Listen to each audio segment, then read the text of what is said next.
today with the families that disappeared and the Wave Trauma Organisation from Northern Ireland. Myself and Erin McGreehan are co-sponsoring a motion this evening that deals with the victims that disappeared. There are still 5 cases outstanding. We're asking for the Minister for Justice to look for new information and reopen the files.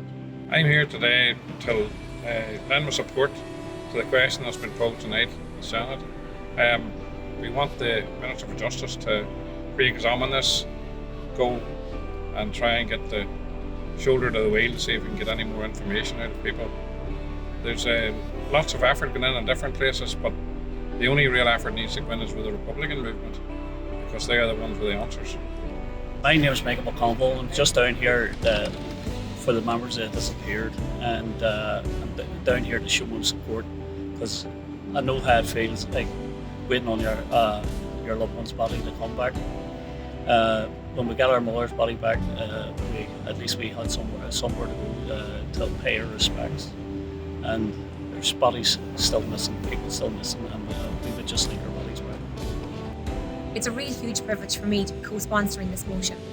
The basic facts are that somebody out there knows something and they're not saying it. So I urge you to come forward with any information you have, so these families can give their loved ones a proper, decent burial.